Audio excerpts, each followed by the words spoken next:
Assalamualaikum warahmatullahi wabarakatuh. Kembali lagi di Max Film, channel yang membawakan alur film secara lengkap. Jadi bagi kalian yang ingin menonton film dengan hemat kuota, bisa pantengin terus di channel ini. Dan video kali ini, gue akan membawakan film horor lagi dengan judul Eyang Putri yang rilis di tahun 2021. Dan mari kita mulai alur filmnya. Film diawali dengan memperlihatkan seorang anak kecil yang sedang menggambar dengan ditemani oleh ibunya yang sedang tertidur. Namun tiba-tiba anak kecil itu mendengar suara yang sedang bersenandung. Anak itu memanggil Eyang, yang dia kira itu adalah suara dari eyangnya. Namun ketika anak kecil itu lihat di kasur eyangnya, ternyata eyangnya tidak ada di sana. Dan tiba-tiba saja ada suara di balik lemari di kamar eyangnya. Ketika anak kecil itu lihat, dia dikejutkan dengan sesosok makhluk gaib. Dan tiba-tiba lemari itu terjatuh dan menimpanya. Dan film Eyang Putri pun dimulai. Eyang? Scene berpindah kepada keluarga yang sedang menuju ke rumah eyangnya. Ketika sampai di rumah eyangnya, mereka pun disambut oleh Mbok Narsi. Mbok Narsi adalah ibu dari anak kecil yang tertimpa lemari yang diperlihatkan di awal film. Mbok Narsi mengatakan bahwa dia ingin berhenti bekerja mengurus kebutuhan Eyang karena harus mengurus anaknya yang saat ini masih berada di rumah sakit. Cucunya Eyang yang bernama Gendis memaklumi dengan keadaan yang dialami oleh Mbok Narsi. Gendis yang datang bersama dengan suaminya yang bernama Reza serta anak tirinya yang bernama Anya. Mereka disambut oleh eyangnya yang sudah menunggu kedatangan mereka dari kota. Gendis mengajak Anya untuk melihat kerajinan batik yang ada di rumah eyangnya. Ternyata eyangnya dulu adalah pembuat kain batik yang terkenal di Yogyakarta, yang sudah memiliki banyak karyawan. Namun karena eyangnya sudah tua dan tinggal sendiri, sehingga saat ini tempat kerajinan batik itu pun ditutup. Ketika Gendis yang sedang menyiapkan makan malam, tiba-tiba saja eyangnya menjadi diam dan seperti sedang memperhatikan sesuatu di luar jendela. Ketika Gendis mencoba memegang badan eyangnya, ternyata eyangnya mengalami demam. Gendis pun menceritakan kejadian tersebut kepada suaminya. Suaminya mengatakan untuk diberi obat penurun panas agar Eyang bisa lebih baik. Namun tiba-tiba eyangnya memukul piring dan kembali menjadi diam, serta mengeluarkan darah dari hidungnya yang membuat Gendis dan suaminya terkejut. Ketika jam 1 malamnya, Anya yang tidur di kamarnya tiba-tiba terbangun karena mendengar sesuatu di kamar eyangnya. Ketika Anya masuk ke kamar eyangnya, dia melihat eyangnya sudah berdiri dan membenturkan kepalanya pada sebuah tembok. Anya mencoba memanggil eyangnya dan ketika Anya berbalik, tiba-tiba saja Anya menangis ketakutan dan membuat Gendis terbangun dari tidurnya. Gendis yang melihat eyangnya langsung memapah eyangnya kembali ke atas kasur. Ketika mereka semua sedang sarapan, Anya sepertinya takut dengan kejadian tadi malam. Dan tiba-tiba saja mereka kedatangan dari tantenya Gendis yang bernama Laras. Karena mereka semua berencana untuk ziarah ke makam kakeknya Gendis. Mereka semua pun berfoto bersama sebelum pergi ke makam. Di tengah ziarah itu, Reza dan Anya pulang duluan karena sudah maghrib. Namun tiba-tiba saja eyangnya kembali menjadi diam dan mengatakan sesuatu dalam bahasa Jawa. Namun anehnya, suaranya bukan suara eyang, melainkan seperti suara pria. Gendis yang kaget mencoba memanggil eyangnya serta bertanya, "Eyang ngomong apa barusan?" Eyangnya pun hanya diam saja tanpa menjelaskan apapun kepada Gendis. Gendis mengatakan kepada suaminya bahwa dia khawatir dengan eyangnya karena eyangnya tidur sambil berjalan. Reza memberikan saran untuk Gendis membuat sesuatu tanda jika eyangnya tidur sambil berjalan. Gendis pun berpikir dan mendapatkan ide untuk membuat sebuah gelang yang ada loncengnya. Ketika Gendis mencari bahan-bahannya di lemari, Gendis kaget karena di dalam lemari itu banyak sekali kaligrafi yang seharusnya dipajang di dinding. Namun anehnya semua kaligrafi itu malah ditaruh di dalam laci. Gendis yang sudah menyelesaikan gelangnya langsung memakaikannya gelang itu kepada eyangnya. Ketika eyangnya tertidur, malam harinya Gendis terbangun karena mendengar suara dari lonceng itu yang menandakan bahwa eyangnya kembali tidur sambil berjalan. Gendis mencoba mengikuti suara dari lonceng itu dan ternyata menuju ke tempat pembuatan batik di sebelah rumah. Bahkan Gendis juga melihat rebusan tinta batik yang sedang mendidih di sana. Gendis yang terus mengikuti suara dari lonceng itu tiba-tiba saja kaget karena dia melihat bayangan pria yang bicara dengan bahasa Jawa. Dan ketika Gendis buka, ternyata itu adalah eyangnya yang berbicara, namun suara itu seperti suara pria. Gendis pun langsung memapah eyangnya untuk kembali ke kasurnya. Dan ketika Gendis keluar kamar eyangnya, tiba-tiba saja Gendis kembali mendengar suara lonceng itu kembali. Namun anehnya, suara lonceng itu tidak berasal dari kamar eyangnya, namun berasal dari ruang tamu. Pagi harinya, Reza ternyata akan kembali ke Jakarta karena ada kerjaan. Namun Gendis terus merasa khawatir dengan keadaan eyangnya. Reza mengusulkan untuk memasang CCTV sehingga Reza memantau keadaan eyang dan Gendis dari Jakarta. Ketika mereka akan pergi, tiba-tiba saja mereka berdua bertemu dengan Satrio yang temannya Gendis. Karena Reza dan Gendis yang akan pergi ke pasar, Satrio juga ikut menebeng karena tujuan mereka sama. Di dalam mobil, Satrio mengatakan jika banyak sekali kejadian aneh akhir-akhir ini, dan heran bagaimana bisa lemari sebesar itu jatuh menimpa anaknya Mbok Narsi. Reza dan Gendis pun hanya bisa berpikir rasional dan mengatakan jika lemarinya mungkin sudah tua. Anya yang tinggal berdua saja dengan eyangnya di rumah karena Gendis dan Reza menuju ke pasar. Tiba-tiba saja dikejutkan dengan sebuah boneka yang bergerak sendiri dan langsung berada di samping Anya.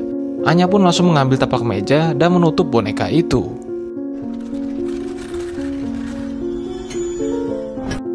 Dan tiba-tiba saja eyangnya muncul dan berkata mengapa boneka itu ditutup. Anya hanya bisa berkata bahwa patungnya melototi Anya terus. Dan tiba-tiba saja Gendis dan Reza sampai di rumah dan langsung memasang CCTV di setiap sudut rumah. Anya yang takut tidur sendirian karena kejadian kemarin malam akhirnya memutuskan tidur bersama Gendis di kamar Gendis. Gendis yang mengecek CCTV dari laptopnya tiba-tiba saja melihat bahwa jendela yang ada di ruang tamu tiba-tiba terbuka. Namun dilihat dari CCTV ternyata eyangnya mengikuti Gendis dari belakang. Gendis yang melihat patung yang di ruang tamu ditutupi oleh taplak meja membuat Gendis membuka patung itu. Dan terlihat dari CCTV ternyata itu seorang wanita. Gendis yang sedang sholat tiba-tiba saja melihat seorang wanita yang datang ke rumah batik milik eyangnya. Ternyata itu adalah Ibu Ajeng. Ibu Ajeng adalah murid dari Eyang ketika Eyang masih membuka rumah batik. Ibu Ajeng mengatakan bahwa keperluan dia datang ke sini adalah untuk mengembalikan alat batik milik eyangnya. Namun Ibu Ajeng memutuskan pergi secara terburu-buru. Ketika Gendis yang ingin cuci piring, namun anehnya kerannya tidak bisa mengeluarkan air. Gendis pun pergi menuju ke ruang belakang untuk mencuci piring. Namun tiba-tiba ada sosok perempuan berbaju hitam di belakang Gendis. Gendis langsung membaca istighfar, berharap makhluk itu pergi. Ketika Gendis berbalik, sosok wanita itu pun menghilang. Namun Gendis mendengar sesuatu di dalam gentong air, dan ketika Gendis lihat pantulan dari dalam air gentong itu, ternyata sosok wanita itu sudah ada di belakang Gendis. Gendis yang ketakutan langsung memasang kaligrafi yang ada di laci untuk ditaruh di dinding-dinding rumah eyangnya. Namun tiba-tiba saja pot tanaman yang ada di ruang depan pun terjatuh. Dan anehnya di dalam pot itu terdapat sebuah telur. Dan ketika Gendis buka, telur itu ternyata berisi jarum dan darah. Gendis langsung menelpon suaminya untuk segera datang kemari.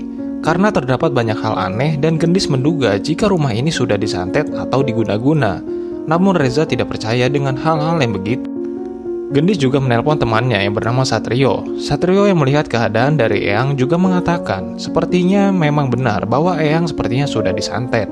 Dan Satrio mengatakan untuk Gendis memperbanyak baca Al-Quran. Gendis yang memandikan Eyang karena kondisi Eyang semakin sakit sambil menggosok badan Eyang dengan sebuah handuk. Gendis juga membaca surat ayat kursi. Dan ketika digosok, dari tubuh Eyang mengeluarkan pecahan beling dan darah. Eyang juga bertingkah aneh dan bersenandung seperti bukan sosok Eyang yang seharusnya. Gendis pun menceritakan hal itu kepada tantenya yang bernama Laras.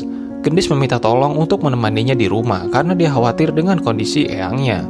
Namun Laras mengatakan bahwa dia baru saja bisa datang keesokan harinya. Gendis dan Anya yang ingin makan malam berencana mengajak Eyangnya untuk makan malam bersama di meja makan. Gendis pun menuju ke kamar Eyangnya serta Anya menunggu di meja makan dan ternyata Eyangnya sudah ada di luar di dekat meja makan. Namun anehnya ketika Gendis datang ke kamar Eyangnya, ternyata Eyangnya ada di meja rias. Ketika Gendis menghidupkan lampu ruangan karena kondisi yang gelap, dan ternyata itu bukan Eyangnya, melainkan sosok perempuan yang dilihat Gendis ketika Gendis sedang mencuci piring sebelumnya. Gendis yang sedang menggambar sosok itu di bukunya tiba-tiba saja mendapatkan telepon dari Reza. Reza mengatakan jangan biasakan kerja di tempat tidur. Namun Gendis mengatakan bagaimana Reza tahu bahwa dia sedang bekerja.